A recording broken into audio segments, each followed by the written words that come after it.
আপনারা দেশ স্বাধীন করুন, দেশ মেরামতের দায়িত্ব প্রবাসীদের, এমনটাই প্রতিশ্রুতি দিয়েছিলেন জুলাই বিপ্লবে প্রবাসীরা। প্রবাসীদের প্রতিশ্রুতি অনুযায়ী পুঙ্খানুপুঙ্খানুভাবে তাদের প্রতিশ্রুতি তারা রক্ষা করেছেন, যার প্রমাণ ডিসেম্বরে এলো রেকর্ড পরিমাণ রেমিটেন্স। সদ্য বিদায়ী ডিসেম্বর মাসে দেশে রেমিটেন্স এসেছে 263,87,00,000 মার্কিন ডলার, যা দেশের ইতিহাসে সর্বোচ্চ। একক মাস হিসাবে আগে কখনো এত পরিমাণ রেমিটেন্স আসেনি।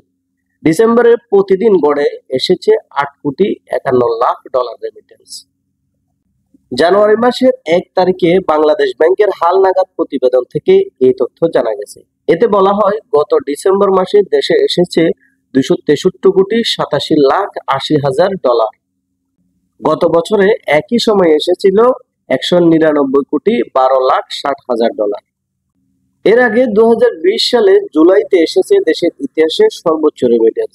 সে মাসে প্রবাসীরা দেশে পাঠিয়েছে 259,82,00,000 রেমিটেন্স। তবে এবার ভাঙলো সে রেকর্ড। ডিসেম্বরে রাষ্ট্র মালিকানাধীন ব্যাংকগুলোর মধ্যে এসেছে 72,20,000 মার্কিন ডলার। এছাড়াও বিশেষায়িত ব্যাংকের মাধ্যমে 11,27,20,000 বেসরকারি ব্যাংকের মাধ্যমে 179,86,50,000 ও বিদেশি খাতের ব্যাংকগুলোর মাধ্যমে এসেছে 74,00,000 রেমিটেন্স। তবে গত জুন মাসে 253,86,00,000 রেমিটেন্স আসার পর চলিত অর্থ বছরে প্রথম মাস জুলাইয়ে প্রবাসী আয় এসেছিল প্রায় 191 কোটি মার্কিন ডলার, যা গত 10 মাসের মধ্যে সবচেয়ে কম প্রবাসী আয় ছিল। তবে অন্তর্বর্তী সরকার গঠনের পর পরিস্থিতি স্বাভাবিক হতে শুরু করে। এর ধারাবাহিকতায় গত আগস্টে 222,13,20,000 মার্কিন ডলার রেমিটেন্স দেশে পাঠিয়েছে প্রবাসীরা।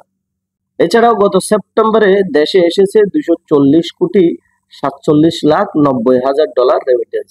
অক্টোবরে এসেছে 239,50,80,000 মার্কিন ডলার, আর নভেম্বরে এসেছে 219,95,10,000 মার্কিন ডলার রেমিটেন্স। প্রবাসীরা তাদের প্রতিশ্রুতি রক্ষা করেছেন পুঙ্খানুপুঙ্খানুভাবে। এবার সরকারের পালা। অন্তর্বর্তীকালীন সরকার গঠন হওয়ার পর প্রবাসীদেরকে নিয়ে অনেক প্রতিশ্রুতি দিলেও এখনো অনেক প্রতিশ্রুতি বাস্তবায়ন হয় নাই। প্রবাসীদের দাবি, তাদেরকে দেওয়া প্রতিশ্রুতি যেন অন্তর্বর্তীকালীন সরকার দ্রুত বাস্তবায়ন করে।